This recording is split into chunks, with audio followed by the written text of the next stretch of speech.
Good morning. आज हम लोग आर्टिकल पढ़ते हैं। तो देखिए इंग्लिश में आर्टिकल बहुत ही इंपॉर्टेंट हो जाता है। 1 या 2 नंबर का हमेशा हर कॉम्पिटिटिव एग्जाम में आपको आर्टिकल देखने को मिलता है। तो आर्टिकल देखिए कोई भी वर्ड दे देता है और कह देता है, या कोई एक सेंटेंस दे देगा और उस सेंटेंस में कह देगा कि इसमें कौन सा आर्टिकल भरा जाता है, तो आपको इसके संबंधित लिखना होता है। तो आर्टिकल 3 ही होते हैं, ए एन द। देखिए आर्टिकल कितने होते हैं? तो 3 होते हैं। कौन कौन होते हैं? तो ए होता है, एन होता है और क्या होता है? द होता है। तो यानी कि 3 आर्टिकल हमारे इंग्लिश में होते हैं, ए एन द। तो इन्हीं तीनों का हम प्रयोग किस प्रकार से करते हैं तो इसके बारे में आज जानते हैं, ठीक है। तो देखिए क्योंकि देखिए कॉम्पिटिटिव एग्जाम जब भी देता है तो या तो देखिए हमेशा सेंटेंस देगा, एक सेंटेंस दे देगा और कहेगा कि इसमें कौन सा आर्टिकल का प्रयोग होगा, तो आपको उसमें जाना होगा। तो देखिए कैसे हम इसका प्रयोग करते हैं, तो ये बहुत इजी होता है। तो देखिए कैसे बात करते हैं। देखिए ए और एन का तो अभी देख लेते हैं, क्योंकि देखिए द का जो है ना तो 7-8 उसका रूल्स है, तो उसको मैं बताता हूँ। लेकिन ए और एन का जो प्रयोग है वो आप अगर एक पे याद कर लेंगे, अगर एक आप ध्यान से कॉन्सेप्ट समझ लेंगे, तो आप कभी भी आर्टिकल गलत नहीं करेंगे, आपका कभी भी आर्टिकल गलत नहीं होगा।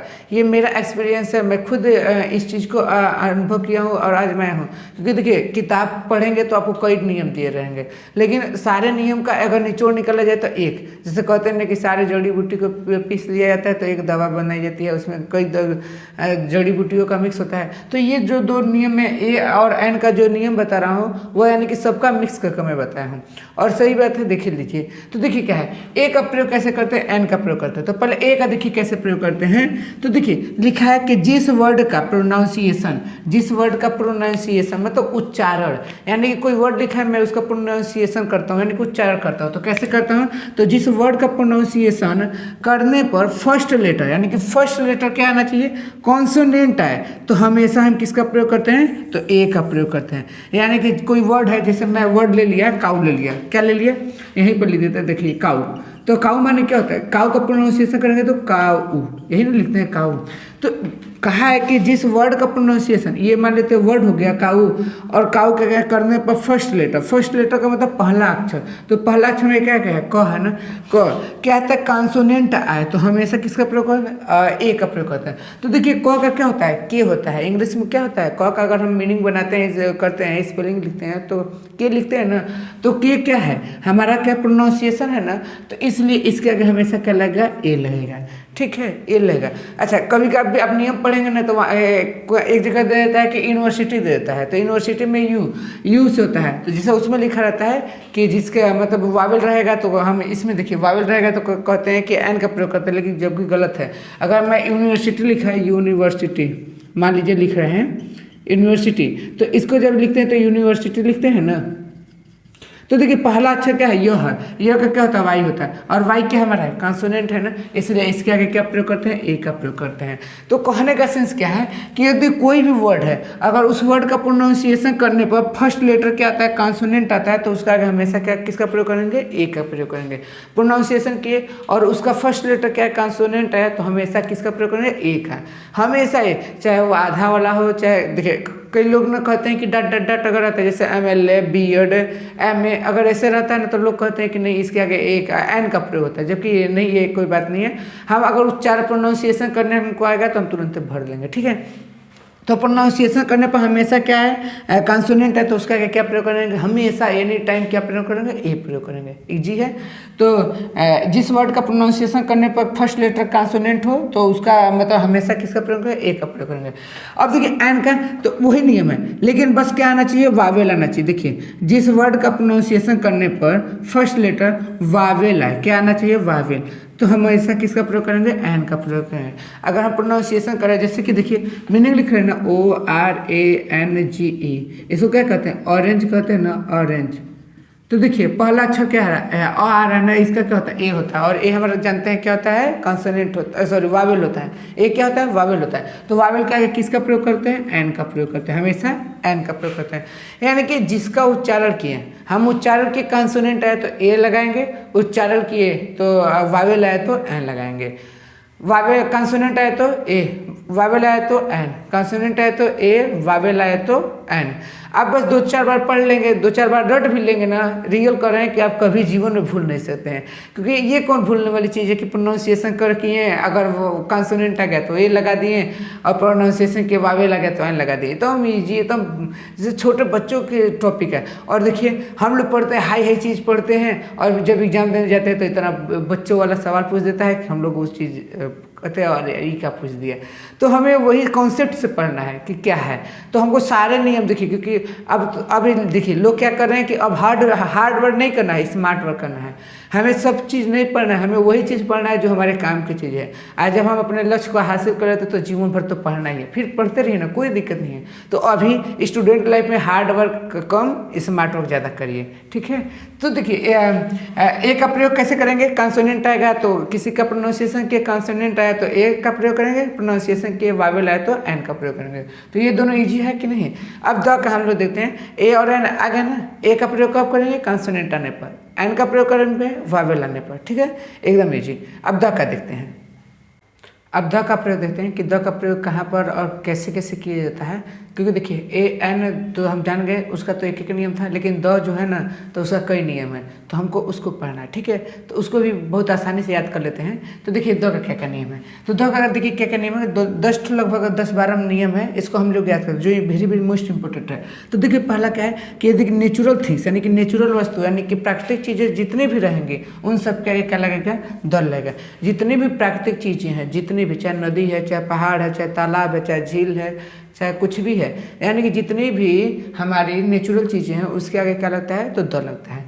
तो नेचुरल चीज़ में क्या आ जाएगा, रिवर आ जाएगा, माउंटेन आ जाएगा, कैनल आ जाएगा, फॉरेस्ट आ जाएगा, ETC। तो ये सब चीज़ों का क्या लगाते हैं, तो द लगाते हैं, ठीक है। तो पहला हो जाएगा नेचुरल थिंग्स के लिए, नेचुरल वस्तु के लिए किसका प्रयोग करते हैं, तो हम लोग द का प्रयोग करते हैं। दूसरा क्या है, हिस्टोरिकल थिंग्स, हिस्टोरिकल चीज़ यानी कि जो इतिहास के द्वारा बनाई गई है या लिखी गई है या कुछ भी की गई है, यानी कि हिस्ट्री से यानी कि इतिहास से रिलेटेड होना चाहिए। अगर जो भी चीज़ें हिस्ट्री से रिलेटेड है तो उसके आगे भी हम क्या लगाते हैं, द लगाते हैं। जैसे रेड फोर्ट, लाल किला, लाल किला किससे संबंधित है, हिस्ट्री से है ना। ताजमहल किससे संबंधित है, हिस्ट्री से ही ना संबंधित है। कुतुब मीनार किससे संबंधित है, हिस्ट्री से ही संबंधित है ना। तो जितनी भी हिस्ट्री से संबंधित चीज़ें हैं उसके आगे क्या लगता है, द लगता है। देखिए पहला क्या होगा, प्राकृतिक चीज़ों के आगे द लगता है। दूसरा क्या होगा, हिस्ट्री वाक्य से संबंधित चीज़ों के आगे क्या लगता है, द लगता है। अगला तीसरा क्या, कॉमन नाउन, कॉमन नाउन के आगे हमेशा द का प्रयोग करते हैं। कॉमन नाउन जो होता है उसके आगे हमेशा द का। कॉमन नाउन भी हम नाउन बताए हैं आपको, कल के वीडियो में बताए थे कि ये कॉमन नाउन के में क्या किसे कहते हैं, तो पृथ्वी पर जितनी भी चीज़ें हैं सब कॉमन नाउन है, यानी कि जो जाति का बोध कराते हैं। जैसे काऊ हो गया तो द काऊ, कैट हो गया तो द कैट, बॉय हो गया तो द बॉय, गर्ल हो गया तो द गर्ल कहते हैं ना। तो कॉमन नाउन के आगे किसका प्रयोग करते हैं, तो द का प्रयोग करते हैं। अगला क्या है, डायरेक्शन, डायरेक्शन देखिए हमारे डायरेक्शन हमेशा डायरेक्शन के आगे किसका प्रयोग करते हैं, तो द का प्रयोग करते हैं। हमेशा डायरेक्शन के आगे किसका प्रयोग करते हैं, तो द का। यानी कि डायरेक्शन में क्या हो जाएगा, ईस्ट हो जाएगा, वेस्ट हो जाएगा, नॉर्थ हो जाएगा, साउथ हो जाएगा। तो इसके आगे हम किसका हमेशा प्रयोग करते हैं, तो द का प्रयोग करते हैं, ठीक है। अगला क्या है, प्लैनेट, प्लैनेट माने ग्रह, जितने भी ग्रह हैं, नक्षत्र हैं, उसके आगे किसका प्रयोग करते हैं, द का। जैसे कि अर्थ हो गया, वीनस हो गया, मार्स हो गया, तो इसके आगे किसका प्रयोग करेंगे, तो द का प्रयोग करेंगे, ठीक है। कुछ देखिए एक है कि ओनली वन थिंग, यानी कि पृथ्वी पर, धरती पर अगर कोई एक भी चीज़ है यानी कि एक चीज़ है, यानी कि उसके अलावा कुछ नहीं है, तभी भी धरती पर नहीं, ब्रह्मांड में हम कह सकते हैं, यूनिवर्स में, कि अगर एक ओनली वन पीस है वो, तो उसके आगे भी हम किसका प्रयोग करते हैं, द का, क्योंकि वो स्पेशल हो जाता है ना। वन ही पीस है तो ये बहुत स्पेशल है। तो अगर यूनिवर्स में कोई एक ही चीज़ है तो उसके आगे भी हम किसका प्रयोग है, द का। जैसे कि सन हो गया, सन माने सूरज एक ही है ना, मून, मून माने चंद्रमा एक ही है ना। तो जो ओनली वन पीस होता है, वन थिंग्स होता है, तो उसके आगे भी किसका प्रयोग करते हैं, तो द का प्रयोग करते हैं। अगला क्या है, सुपरलेटिव डिग्री के आगे हमेशा किसका प्रयोग करते हैं, द का प्रयोग करते हैं। सुपरलेटिव डिग्री के आगे किसका प्रयोग करते हैं, द का। देखिए डिग्री अभी एडजेक्ट, देखिए डिग्री दो प्रकार के, दो पढ़ेंगे, एक एडवर्ब पढ़ेंगे, एक एडजेक्टिव पढ़ेंगे। तो एडजेक्टिव वाला वेरी वेरी मोस्ट इंपोर्टेंट होता है। तो सुपरलेटिव का मतलब उससे अब ऊपर नहीं होता, सुपर होता है। देखिए एक गुड होता है, एक बेटर होता है, एक बेस्ट होता है। तो बेस्ट के बाद कुछ नहीं ना होता है, हाँ वो करेगा वेरी लगाया तो और भी बेस्ट हो जाएगा। तो जो बेस्ट है ना, तो उसके आगे किसका प्रयोग करते हैं, द का। तो सुपरलेटिव डिग्री के आगे किसका प्रयोग करेंगे, द का। एक बार और देख लेते हैं। देखिए नेचुरल थिंग्स के लिए द का प्रयोग, हिस्टोरिकल थिंग्स के लिए द का प्रयोग, कॉमन नाउन के लिए द का प्रयोग, डायरेक्शन के लिए द का प्रयोग, प्लेनेट के लिए द का प्रयोग, ओनली वन थिंग्स के लिए द का प्रयोग, सुपरलेटिव डिग्री के आगे द का प्रयोग। यानी कि ये सब चीज़ अगर आपको। अगला है 8वां रूल है हमारा, क्या है, तो न्यूज़पेपर। यदि कोई भी न्यूज़पेपर दिया है, कोई भी न्यूज़पेपर है, तो हम उसके आगे भी क्या लगाएंगे, द का प्रयोग करेंगे। जैसे कि हिंदू है, हिंदू न्यूज़पेपर एक करके आता है, तो उसके आगे भी द हिंदू हम लिखते हैं। चाहे हिंदुस्तान पेपर आता है तो उसके आगे भी क्या लगाएंगे, द पेपर लगाएंगे। भास्कर पेपर आता है उसके आगे भी क्या लगाएंगे, द। यानी कि जितने भी न्यूज़पेपर है उसके आगे क्या हम लगाएंगे, द का प्रयोग करेंगे। ठीक है। अगला क्या है, म्यूजिकल इंस्ट्रूमेंट्स है, म्यूजिकल इंस्ट्रूमेंट्स, इसके आगे भी हम हमेशा किसका प्रयोग करते हैं, तो द का। जैसे कि वायलिन हो गया, गिटार हो गया, तबला हो गया, यानी कि इन सब के आगे हमेशा किसका प्रयोग करेंगे, तो द का प्रयोग करेंगे। तो क्या क्या हो गया, तो आपका न्यूज़पेपर हो गया, और क्या होगा, म्यूजिकल इंस्ट्रूमेंट्स हो गया, उसके आगे भी किसका प्रयोग करेंगे, तो द का प्रयोग करेंगे। अगला क्या है, इन्वेंशन थिंग्स, यदि किसी भी चीज़ की खोज की गई है तो उसके आगे भी हम किसका प्रयोग करेंगे, द का प्रयोग करते हैं। यानी खोज की गई वस्तु के आगे भी किसका प्रयोग करते हैं, द का। जैसे कि रेडियो के आगे द का, कंप्यूटर के आगे भी द, टीवी के आगे भी द, यानी कि ETC मतलब और इसी के जैसे। तो आपको पूरा मतलब द का बता दिए कि जो इम्पोर्टेंट था मैं बता दिया। जैसे कि फिर से बता देते हैं एक बार। तो पहला क्या हो गया, नेचुरल हो गया। दूसरा क्या, नेचुरल प्राकृतिक चीज़ें जितनी भी है, समुद्र है, महासागर है, झील है, मरुस्थल है, पहाड़ है, जितनी भी ये सब चीज़ें हैं, ये सब जितनी भी प्राकृतिक चीज़ें हैं, अब तो ये तो बताने की जरूरत नहीं है कि प्राकृतिक चीज़ें कौन कौन से है। तो उन सब क्या किसका प्रयोग करते हैं, द का प्रयोग करते हैं। ठीक है। कॉमन नाउन के आगे द का प्रयोग करेंगे, सुपरलेटिव डिग्री के आगे द का प्रयोग करेंगे, हिस्टोरिकल चीज़ के आगे द का प्रयोग करेंगे, डायरेक्शन के आगे द का प्रयोग करेंगे, प्लेनेट के आगे द का प्रयोग करेंगे, ऑनली वन थिंग्स के आगे द का प्रयोग करेंगे। तो इस सब चीज़ें और क्या है, तो हमें रखे हैं न्यूज़पेपर के आगे प्रयोग करेंगे, द का प्रयोग करेंगे, और म्यूजिकल इंस्ट्रूमेंट्स के आगे द का प्रयोग करेंगे, और क्या है हमारा, तो और है इन्वेंशन के आगे द का प्रयोग करेंगे। तो ये सब चीज़ें क्या किसके आगे, इस सब के किसका प्रयोग करता है, द का। और जो बाकी बच गया तो ए और एन का तो आप जानेंगे कि कैसे उसका प्रयोग करना है। ए का कब करना है, कॉन्सोनेंट आ गया उसका प्रोनाउंसिएशन करने पर तो ए, और उसका वावेल आ गया तो वो एन। तो ये तो इजी है ए और एन का।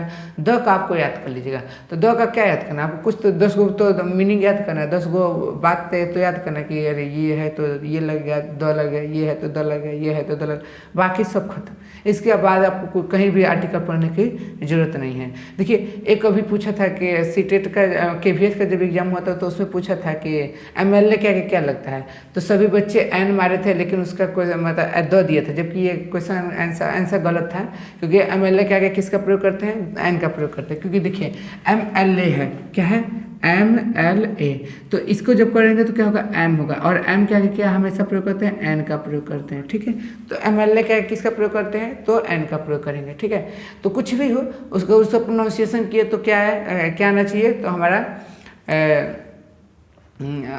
वावेल आएगा तो एन का प्रयोग करेंगे, कॉन्सोनेंट आएगा तो ए का प्रयोग करेंगे। ठीक है।